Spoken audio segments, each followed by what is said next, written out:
Here we go, brownies. Here we go. Here we go, brownies. Here we go. Yeah, this for my dogs from the east to the west side. You rockin' brown and orange with me, baby. Let's ride. Represent the land, let them know. Tell them, here we go, brownies. Here we go. Yeah, here we go.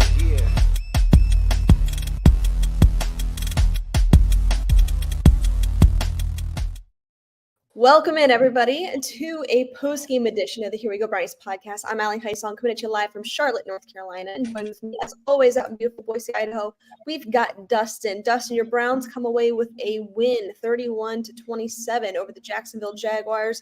You mentioned it offline here, or off air, that this is exhausting. These are exhausting wins. The past couple of weeks have been exhausting. Your thoughts on this game? Sloppy.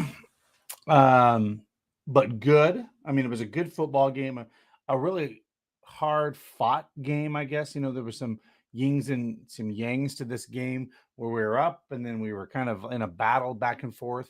The defense played great today. They had a great amount of energy from the beginning to the end of the game, big time energy.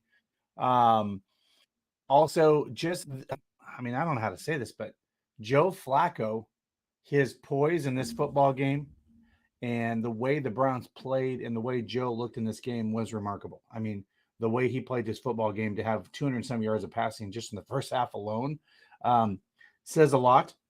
And it's Joe Flacco's 100th win as a quarterback in the National Football League. So it is interesting. We'll get into it. We'll break it down. But your Browns come away victorious 31-27 today. Yes, and clearly you just saw, I've got dogs here. I'm in a hotel and somebody just knocked on the door. So of course somebody knocks on the door while I'm on a live broadcast. Just talk about timing. So I don't know who that is. We're going to just let that go. But the dogs went crazy. So apologies there. And if you hear them again, I do apologize. Unfortunately, a lot of travel upcoming, for the holidays and whatnot. So plenty of travel. So you may not see me in my normal studio setting, but that's okay because I'm gonna be here. We're gonna talk Browns football. So you mentioned it, Dustin. The Browns come away 31-27. You mentioned the sloppiness. We saw that on both sides. The Jags were heavily penalized. A lot of pre-snap penalties. I thought that there was some poor officiating calls toward the end.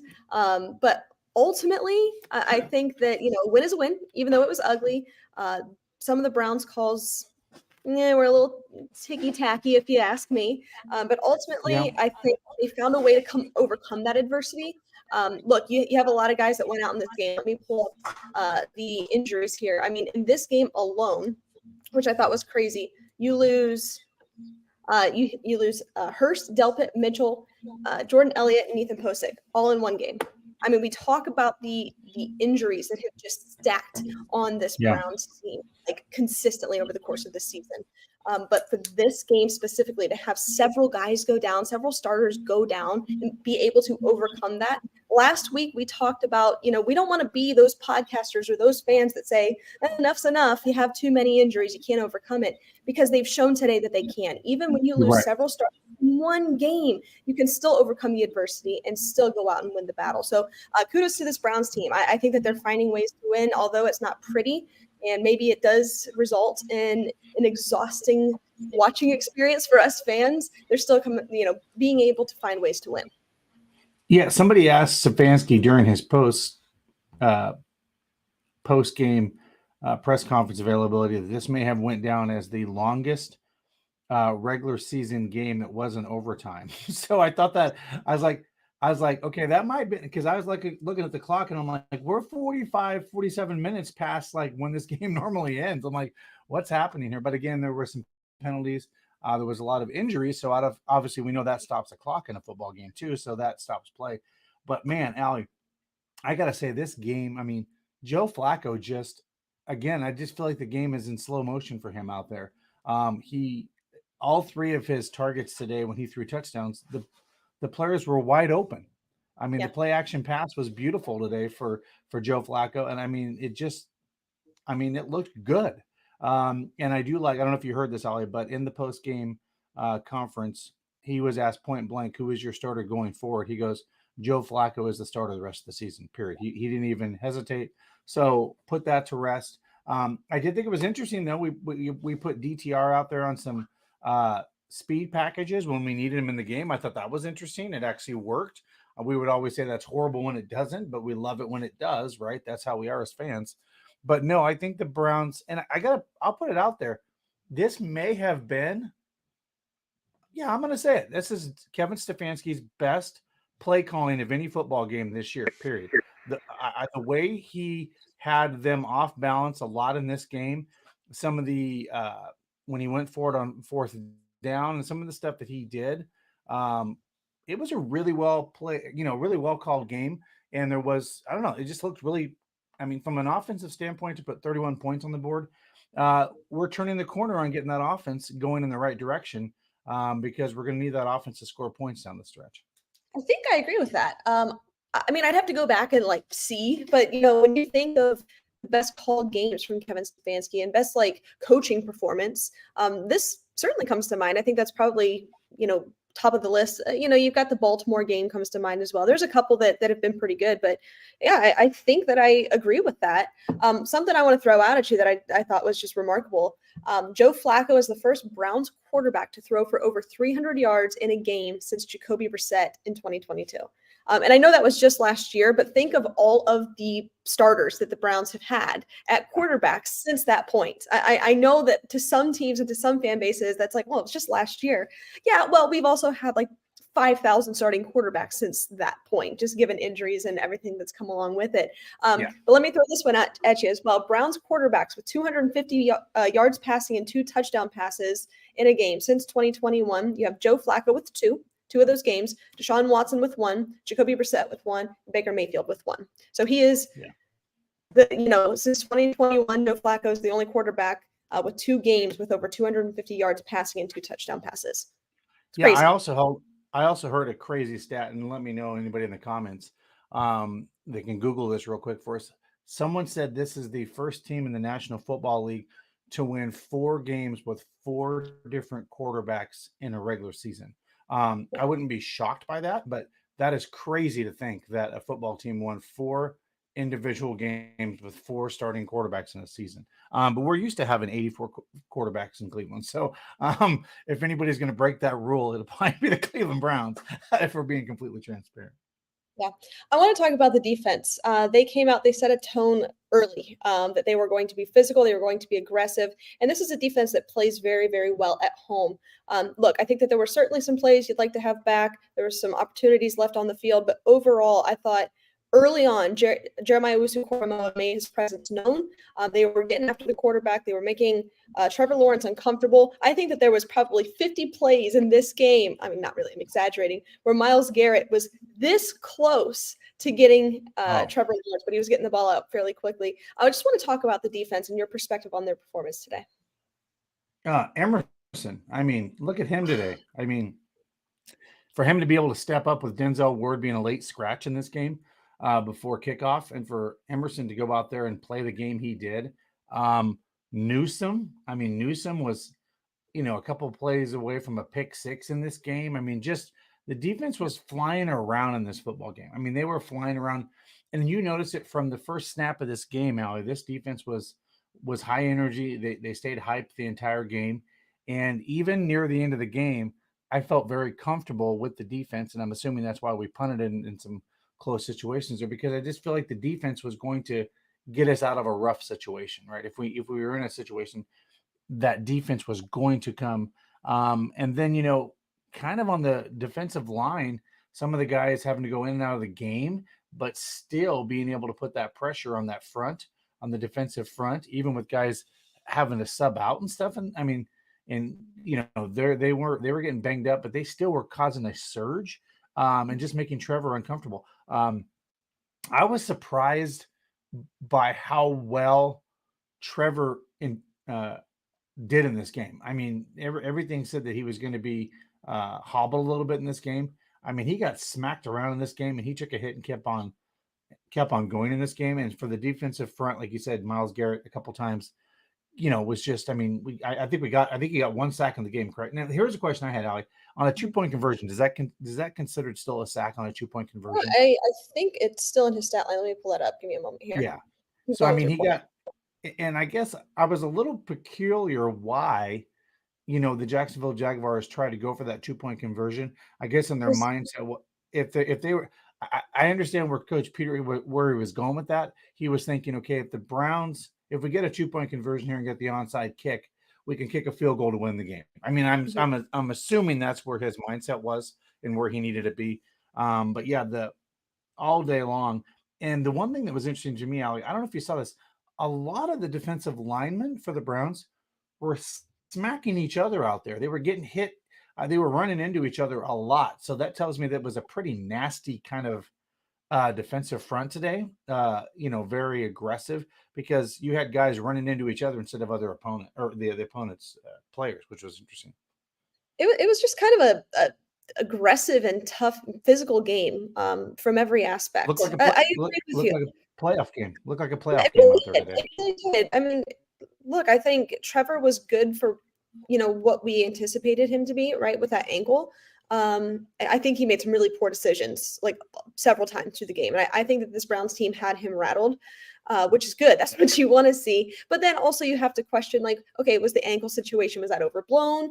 Was it really that much of a issue for him? Because what he did today was fairly impressive, especially running the ball. I think that this is a Jags team that's pretty good, but they came into a really, motivated Cleveland team today. This was a team that wanted it more. And I know that the score doesn't really reflect it, 31-27, but I thought for one of the first times as being a Browns fan, I did not really, question whether or not the Browns were going to win this game. I think that the Browns were clearly the better team. They were way more physical. They were more disciplined, actually. And I know that's not something I'm used to saying, but this was a better team today. Now, as fans, probably as the team, we wanted to face Trevor Lawrence. You always want to face a team at their best. That way there's no excuses or anything like that. Now, certainly a win is a win. But I think that the Browns were clearly the better team today. Yeah, and I think the X factor is the turnovers that the Browns defense caused today, right? That was clearly the difference in this football game, because we know this as being the Browns, because we have given up the most turnovers in the National Football League. When you give your opponent the ball and give them extra possessions, you're shooting yourself in the foot, and you're going to possibly lose a football game. And that's honestly what the Jacksonville Jaguars did today. They literally gave the Browns more opportunities in this football game, and those resulted at least in 7, if not 14 points in this football game off of those turnovers. So those are the type of things that you just want to keep doing down the stretch, is just creating those opportunities for your offense to get back out on the field and score touchdowns. Unfortunately, on the offensive side of the ball, a couple of turnovers as well. You can't have that. I mean, an interception from Joe Flacco, that it was just, a miscommunication there. Amari Cooper with the fumble. He's been a little inconsistent, not as strong-handed, if you will. But I want to throw this at you. This season, 63 points have been scored by opponents after Browns turnovers. So after a Browns turnover, 63 points have been allowed. That's just kind of where it gets really tough. When you look at the opportunities there, and, after several of the turnovers from the Jacksonville Jaguars today, the Browns couldn't capitalize. So it just felt like they were waiting to run away with it, and they didn't. Thankfully, they were able to hold and maintain the lead. I thought that throw to David Bell was a dagger, the touchdown there late in the game. That was it. Still the deal for me. I really did not worry about it. But I also, before we really get into our next segment here, while we're just kind of giving out some credit here, how about Corey Bojorquez? I think that was the most insane punt I've ever seen in my life. 70 yards. 70 yards. The 25-yard line across the field. That was unlike anything I have ever seen in my life. It's crazy. Yeah. Absolutely crazy. All right, let's get into here. Well, go ahead.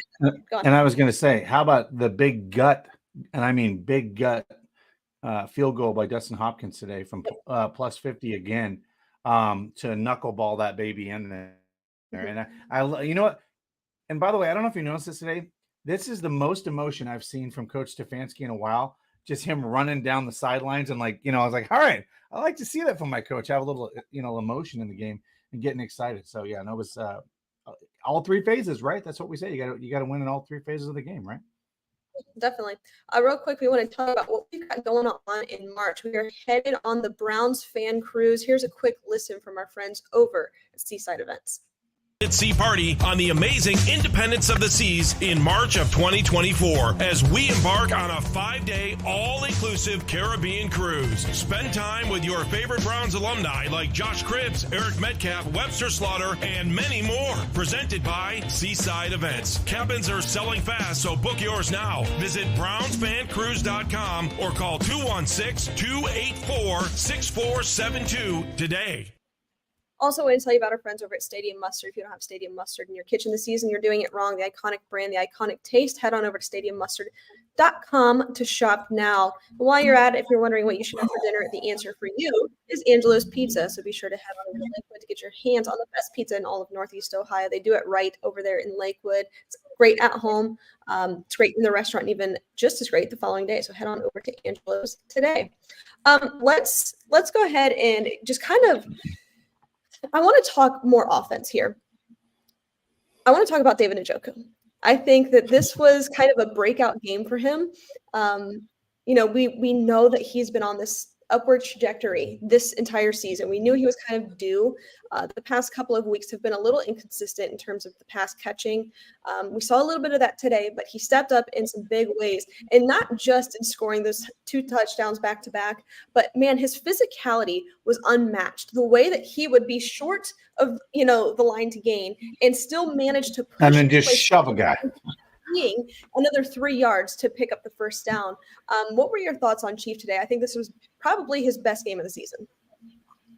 Well, best game of his career. I think if I read it correctly, this is his first multi-touchdown game of his career. And what I'd love to do is give a shout out to Brian Hannum, by the way, Allie. He was in that corner of the end zone and he caught the David Njoku spike. He caught the ball. So I was like, okay, that was so cool that Brian Hannum, our friend of the program, literally catches the spike. He goes, look what I got, the Brian Hannum spike. No, he just looks like, I think he is a mismatch, right? With anybody that he goes up against, just from his physical, he's a physical specimen out there, right? He will bully ball his opponent when he gets the ball. And we learned that today. Like he literally would go down the field and just literally like shove the guy like, no, I'm not done. I need 3 to 5 more yards here. So just please get out of my way. And that was just kind of how he played today. And you like to see that. More importantly, you like to see that chemistry now with Flacco, because that's going to be important going down the stretch that he continues to get that. And Elijah Moore, let's talk about that. I was just going to say, you talk about chemistry. You talk about the chemistry, and it is undeniable with what Flacco and Elijah Moore have, obviously dating back to their time in New York, but talk about that a little bit, because it's been fun to watch. Yeah, I was going to say, just the consistency of him, rolling out, and just Elijah just being in space, right? I mean, more like really like turn around, and he knows the timing and the cadence of where Joe Flacco is. It's undeniable, to your point that we were talking about just now, Allie, that when he turns around that ball, and I got to tell you, Joe Flacco throws a pretty ball. I mean, when he throws that out there, you turn around and that wide receiver, it's right there or within grasp of that wide receiver to catch, or the tight end, or whoever may be. And David Bell, I mean, his first touchdown as a Brown, again, being wide open in space to be able to get that touchdown is what veteran leadership. And again, that's what this team is going to need down the stretch to make that playoff push. I do want to just talk a little bit negatively here, so forgive me. I did not like what I saw from the run game today, outside of Kareem Hunt, but we know who he is. I would be okay, and I think Jerome Ford is very good at a lot of things. Wide zone running is not one of them. I think that he's a little indecisive, and he just doesn't have the burst on the edge to make those big plays happen, or the vision even. We're so used to, as Browns fans, having Nick Chubb and his vision in the wide zone scheme. That's not there necessarily with Jerome Ford. And I'm not saying that's a bad thing. He's just a different type of runner. But I would be okay if we saw far less wide zone runs with Jerome Ford.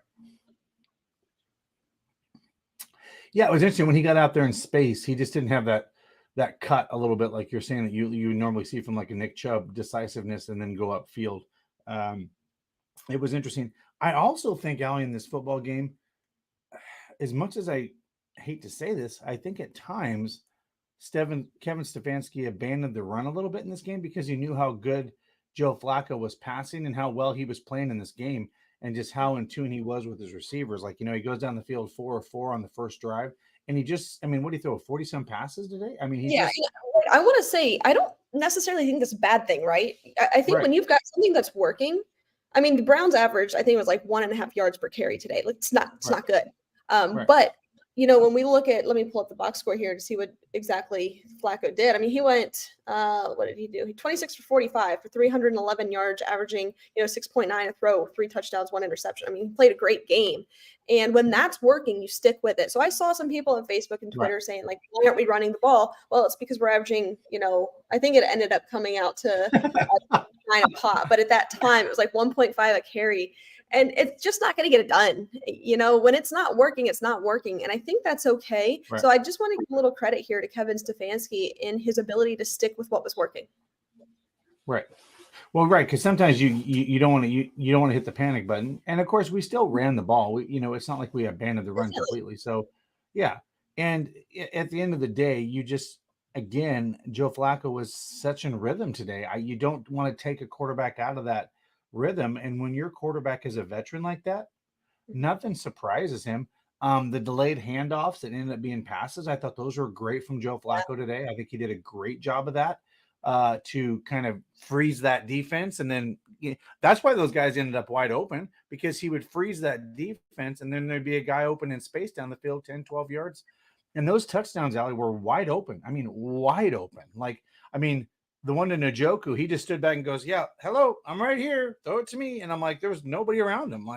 And at that point, that just shows you the leadership of a veteran behind quarterback. And I think if we're going to make a push for the playoffs, I think we need to do, stick with that kind of game plan. And you know what? If the run's not there, I'm sorry, Browns fans, we're not going to go with the run if it's not there, and we're going to stick to what's working in the football game. Period, point blank. You don't have Nick Chubb, and life is different offensively for this team when you don't have that player. It just Right. is. So I was happy to see what they did today, and they stuck with it. Also, I want to talk about just his veteran presence and ability. Dustin, you mentioned he was had some wide open targets downfield. The timing was there, but you lose Ethan Postich early in this game. Nick Harris comes in, the backup center, and the timing was off. The snap cadence was a little bit different. There was some miscommunications, but ultimately he Right. kind of just got back into his rhythm. They figured it out. And I think that speaks a lot to Flacco's experience. He's played with several different centers in his career, but to be able to kind of adjust on the fly with that speaks heavily to his experience as a elite quarterback in the National Football League. Yeah, so I'm going to use this new phrase if people want to steal it and put it out there. But you know what I want to call Flacco now? No fluster Flacco. He never looked flustered. And I guess what I'm trying to say that us Browns fans all year feel like, and I don't know about you, Allie, but when I've watched the quarterback position for the Browns this year, at times our quarterback looked flustered, right? He looked flustered, panicked. A PJ Walker, a DTR under distress.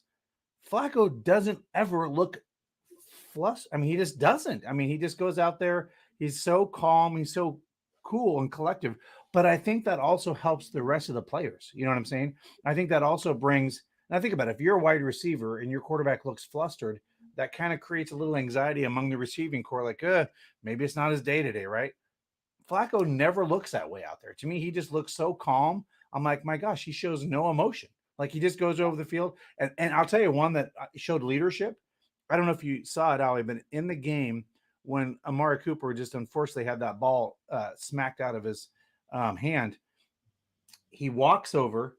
Cooper sits right next to him, smacks him on the leg, and goes, "We'll get him next time." Like, literally, just like, don't worry about it, move on, we've got this. Just that leadership from your quarterback that just says, "Hey, look, don't worry about it, we'll get him next time." And it just, just keeping everybody kind of calm. I guess it just seems, I don't know, just the offense seems to be calming. I mean, I don't know. It just seems very. I agree. We talked about this last week, and we said, with Flacco, it seems to be more disciplined. They are more strategic. They are pretty much ready, for anything, and they're a little bit more explosive and dynamic. But I want to kind of harp in on that discipline and how you don't have a ton of pre-snap penalties, and I think that comes from an experienced quarterback being able to line all of his guys up in the way that they're supposed to. So that's nice to see. It's nice to finally see. And I agree with you. He doesn't look flustered. He knows where he's going with the ball. He's confidently going through his reads. Yep. It just looks right. This offense looks right, as limited as it is, and it still is very limited. You still have a ton of guys that can make a lot of plays. It looks right. And I think sometimes with PJ Walker and even Deshaun Watson, there were times that you come away with a win, but you're like, okay, that actually sucked offensively. That was not pretty to watch. Right. This, on the other hand, it looks and feels normal. It looks pretty good. So I think, again, you have to credit Flacco on that. Well, think about this, Allie. Go back to the years of Joe Flacco playing with the Baltimore Ravens. He didn't have flashy star power on offense, right? He never had like the star, Odell Beckham Jr. or the Cooper. He never had a star like that. But what did he do? He just managed the offense, got the most out of the players that were around him, and didn't make mistakes very often, right? And most of the time with a great defense, that'll win you football games in the National Football League at the end of the day. And I almost feel like I'm watching an old show of the Ravens, like when I see the Browns out there right now, and it's like I feel like I'm watching the Browns or the Ravens team out there playing, and it's Joe Flacco, and the Ravens have that great defense that's going to keep them in the game, right? And Joe Flacco is going to do just enough to win this football game, and again, he did that today. And it's just that, and again, here's the truth: that's what you're going to have to do in the AFC North, right? It's going to be these kind of battles going forward. I will say this though: what the hell got up to make the Bears want to win football today? I mean, we have to play them next week, and I'm like, okay, I don't want to see the Bears next week, but maybe they got that win out of their. That's what I think. They got it out of their system. Maybe they'll be back to who we thought they were next week. Well, they did that. I mean, that was an ass kicking. That's what I just don't understand. It was like punch him right. Yeah, like where were the Lions today? I don't know, but I don't know. They weren't very interested today.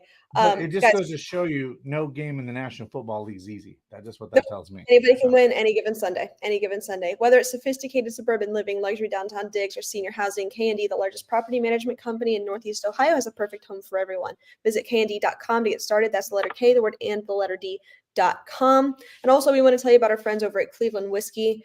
Look, I would love to sit back with a glass of Cleveland whiskey. Dustin, tell us a little bit more about the flavors they've got going on. What do you have there?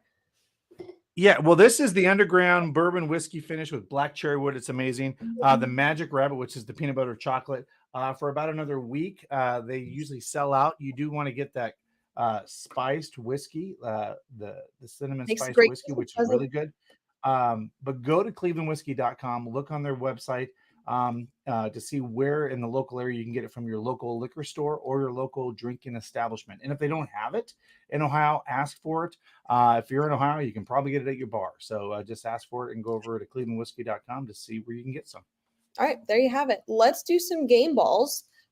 Game balls are brought to you by our friends over at Circle K. Fans, get ready for a sizzling sensation that's about to heat up your taste buds. Circle K is bringing you a hot deal this football season. Introducing Circle K's Hot Chicken Wings. And the best part, the price is as hot as the wings themselves. Pick up 6 wings for just $5.99 at your local Circle K today. So what are you waiting for? Gather your friends, your family, and anyone else who craves the ultimate wing experience. Circle K, where every deal is hotter than ever before. Here we go, Brownies. Only at Circle K. All right, let's start with offense. Dustin, I'll let you take it away. Who is your offensive game ball? Flacco. I am going with Joe Flacco. Joe Flacco had almost as many yards in the first half as he had in the entire LA Rams game. I think we're going to see more Flacco and more consistent Flacco play for the rest of the year. Give me Joe Flacco. He did make a mistake in this game, but you know what? It didn't cost us in the end. And he played a pretty clean game. Other than that, give me Joe Flacco for most valuable offensive player today. Yeah, I agree with that. I think he's just looked so clean. He's looked decisive, and like I said, it just looks right. I'm going to go with David Njoku. Best game of his career. He was targeted, he had 6 receptions for 91 yards, 2 touchdowns. His longest on the day was 8 yards. or I'm sorry, his longest on the day was 34 yards. He was targeted 8 times. Excuse me. Look, he made his presence known early. I mentioned, and the box score won't reflect this, but his physicality today, like I said, he could have been stopped shy of the line to gain by 3 or 4 yards and still just somehow forced his way to get the first down, whether he stiff armed a guy or just used his like physical ability. He got the first down. So you won't see that in the box score. But I think this was absolutely his best day as a Cleveland Brown, best game of his career. Really like seeing it because he deserves it. You know, this is a guy that's battled so much adversity. You know, he was injured severely by a fire.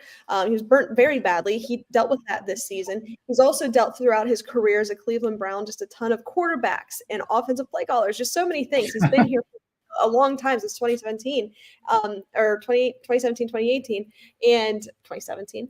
And, just battled so much, the drops, the inconsistencies, and we all saw the flash there. And it's just, I'm happy to see it finally happening for this guy, because I think he really deserves it. Defensively, what are you doing? Got to go with Emerson today. Way to step up, get those 2 interceptions. And by the way, to be able to do that with the absence of Denzel Ward to step up in a big way against a really good Jacksonville Jaguars team with Trevor Lawrence on the other side of the ball, he's going to give you trouble all day long, right? Tall, stays in the pocket, is mobile when he needs to be. Gave the Browns several looks today, but for Martin Emerson to go out there and get 2 picks today to create a difference in this football game, it's got to go to him for me. Yeah, for sure. Agreed. He was great today. I think he really deserves it. I thought Greg Newsome played a great game as well. I know we've been a little critical of him in the past couple of weeks, but he played a great game. He had 5 tackles on the day. Almost came away with several picks himself, 4 passes defense. He just looked really good. But Martin Emerson Jr., he also had 4 tackles, 3 passes defense. Just looked good. I'm going to go with JOK, though. I mentioned him early. His presence was known early and often. He had 8 total tackles on the day. 8 of them were solo, 2 tackles for loss. I know that he had a couple of penalties that went against him. You'd like to have that back. But, man, I just think talk about a breakout year for the guy. One thing we didn't mention was the Delpit extension. We'll talk about that here in just a little bit. But I think – we're only a couple years into JOK's, contract, but I think you start seriously considering, an extension pretty soon for him to become a Cleveland Brown longer, just because he's playing really, really good football. And always the best dress pregame coming into the stadium. Nobody beats JOK on the pregame. He looks great. Also, special teams. Mine's going to Corey Bojorquez. I thought he played phenomenal today. I think we could kind of split it down the middle. Dustin Hopkins gets 1, Corey Bojorquez gets the other. Those 2 are just playing really good football. And I think we are lucky to have them on our team, because Dustin, how many times have we done a show where we said, look, offense is great, defense is great, special teams, what are we doing? This is horrible. This is absolutely garbage the past couple of years. So, and to not really have to negatively talk about your kicker or punter, it's nice. It's nice not to have to mention them, but in a positive light. Yeah, and for me, I'm going to go with Dustin Hopkins. For me, I think he changed, and when I mean why I want to go with Dustin Hopkins, I think he changed the game planning for Peterson and the Jacksonville Jaguars by kicking that phenomenal field goal late in the game and made them change how they played the end of that football game. This is also, this is crazy to think. This is also a kicker that probably is going to make the Pro Bowl that wasn't on the Browns active roster before the season started. That's crazy to me that, here's a guy that's probably going to make the Pro Bowl as a kicker and wasn't even in our sights until a few weeks before the season started. That's crazy to think. Al, when we get to the end of the season, this may go down as one of the Browns teams that had to be the most adversity of any football team that I can think of in quite some time, that you would basically say they could pack it up and say, we're done, good night. And this team has not done this all season. And I love that the announcers, as they got off the show today, they said, and guess what? If you're in Cleveland, it's in Schwartz you trust. And so I thought that was kind of funny. Like, they know that this defense can carry this football team if they keep winning games. So. Yeah. Yeah, it's been a lot of fun to watch. Guys, if you like saving money, because I know I do, if you need a new furniture set, head on over to Cleveland Furniture Company where they buy in bulk direct from their factories. It's a true family-owned and operated company in Cleveland. They've got several locations, so be sure to go check them out for all of your furniture needs. Because I like to kick back and recline on a Browns win. That's always the best. But this next segment where we go through the stats is brought to you from the couch. From the Couch is brought to you by the Cleveland Furniture Company. All right, let's start with the Cleveland Browns. Obviously, we're going to start here with Joe Flacco, 26 for 45, 311 yards, 3 touchdowns and 1 interception. That one interception, I think, was just more of a miscommunication than it was anything.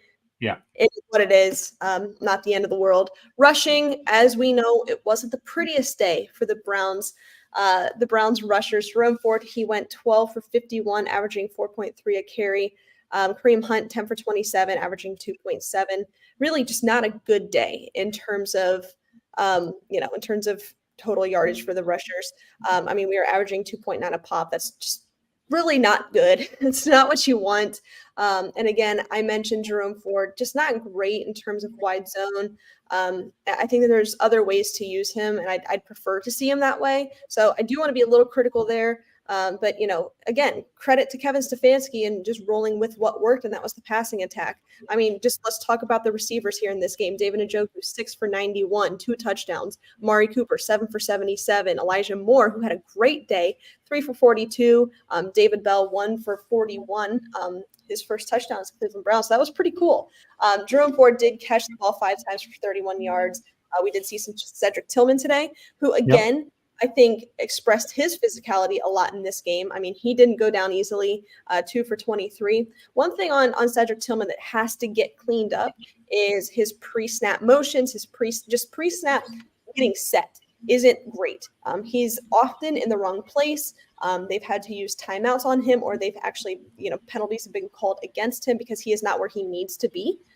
So that is absolutely something that has to get cleaned up. You can blame it on just kind of being a rookie, but unfortunately, this is something that we've seen over several weeks, so has to get cleaned up. But in terms of actually catching the ball today, 2 for 23 for averaging 11 and a half. We did fumble it a couple times. We did put the ball on the ground. Joe Flacco did fumble the ball. Amari Cooper did. That kind of sucks. But defensively, I thought that this was a pretty good defensive performance. They didn't actually get Trevor Lawrence a ton of times today. But as I mentioned early on in this game, there was probably what felt like 50 snaps alone. Myles Garrett was this close to getting his hands on Trevor Lawrence. Now, Trevor was getting the ball out very quickly, so they did a good job of doing that. But, they were able to create pressure, whether it was Miles, whether it was Darius Smith, Ogbo Okoronkwo. They were able to get after Trevor Lawrence today and really disrupt him. For example, Trevor Lawrence went 28 of 50 today for 257, 3 touchdowns, and 3 interceptions. Now, what stood out to me was Zay Jones. It felt like anytime they had several big play opportunities to Zay Jones, he went 5 for 29, but he was targeted 14 times. 14 times, only came down with 5 of those. So I think that is just a testament to this Browns secondary and what they were able to do, and confusing that of Trevor Lawrence, and also just being able to manipulate, the young player in Zay Jones, and being able to, not allow those big plays. Their rushing attack, Travis Etienne went 14 to 35 for 2.5 a carry. Dearness Johnson, we know him, 3 for 12, and then Trevor Lawrence rushed it 3 times for 11 yards. So, they put the ball on the ground. They were able to turn the ball over, and, we could capitalize on that. Actually, we didn't capitalize on it in several attempts this game, but, being able to just kind of flip the field, get field position, it was like I said earlier, I don't think the box score is necessarily going to reflect it, but I think the Browns dominated in a lot of ways today. Well, and if you think about it, Al, what you just said there, between the two football teams today, there was almost 100 passes thrown in this football game. Think about that. That's a lot of passes. So at some point, if you're playing that kind of game against your opponent, that's just kind of where the game takes you, right? And obviously they didn't run the ball very well today. We didn't run the ball very well today. And it just became a pass-happy kind of game, right? You kind of that's what the defense was giving you, so you took it, right? Mm-hmm. So that's what you kind of have to kind of follow where you think your team is taking you. And in that situation, I think the Browns did a really good job. So. And I agree with what with what George is saying here. That you definitely missed DeJuan Jones today. A couple penalties against James Hudson there that you'd like to have back, but when he's not out there, you can certainly tell. Especially in the run game, I thought that you can certainly feel his absence. Oh, what is that? A beautiful bottle of Lorello. Why don't you tell our listeners about that?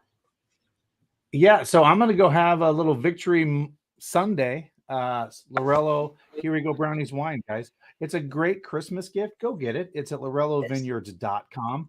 And a few dollars if each one of these bottles goes to the Greater Cleveland Food Bank and helps the hungry folks there in Cleveland. So we appreciate giving some money back to the community as well. But go to LorelloVineyards.com, order yourself some wine, or go out to the actual winery out in Geneva, pick up a few bottles. But hey, I can't think of a better gift to give somebody than some Here We Go Brownies wine to enjoy after a great victory Sunday, or on a Monday night when you're just sitting there watching some Monday Night Football after your Browns played on Sunday. Have some victory Monday. Here We Go Brownies wine. It is pretty darn good. Let's take a look at what happened around the league today. Didn't see this one coming. Jets they win 30-6 over the Houston Texans. Now, CJ did go down with a head injury, so man, that's thoughts and prayers to him. That was an ugly hit. He hit his head off the ground. So Jets come away 30-6. Ravens beat the Rams 37-31. That was a wild game in overtime, by the way. That was crazy. Yeah. Saints come away 28-6 over the Panthers. Bengals beat the Colts 34-14. The Bucks come away on top 29-25 over the Atlanta Falcons. You mentioned it. The Lions just got absolutely smacked in the face. The Bears beat them 28-13. And then currently we've got the Niners up on the Seahawks 21-10. Vikings and Raiders going into the third quarter. There is no score. So if you're watching that, I am sorry because that's brutal. And then watch us. Don't watch that. Don't watch that. That's bad. Broncos are up 10-0 over the Chargers. And last but not least, by the way, I did see Herbert is out of the game. Okay, well. I did not see that. So thank you for that piece of information. But any given Sunday, you look at some of these scores, and you're like, how the hell did that happen? But like you said, any given Sunday. But you know what is fun to do when you're in Cleveland? It's head on over to the Barley House. Dustin, why don't you tell our listeners about the Barley House and what they can find there? Guys, Barley House down there on West 6th Street is the place to be for any pregame for Browns games or any night of the week. It's fun. It's great food. It's great people. Go check them out at the Barley House there on West 6th in downtown Cleveland. Like I said, it's always a great time. Bernie's down there throwing footballs around. It's a lot of fun. But just go down there and check it out and enjoy that. And by the way, if you're ordering that beanie, by the way, make sure you put that code in to get your 20% off, by the way. And I'll put that in the comments for you as well. Allie, those are cool beanies, by the way. I think those are going to be a hit. Cool beanies. They're kind of what else makes clean and Christmas fun. Yeah. So guys, if you want some of those, speaking of those beanies, guys, 2-1 Fits. We've partnered with 2-1 Fits there in Cleveland. They're a bunch of guys that design different things. They have their own lines as well. So go to 21fits.com to check out those things. We have beanies, we have t-shirts, and hoodies. And by the way, any of those proceeds just help us grow the program. So anytime you can purchase those help us expand and grow the program and be able to do things from here, from Cleveland, and wherever we are. So that helps us build the program.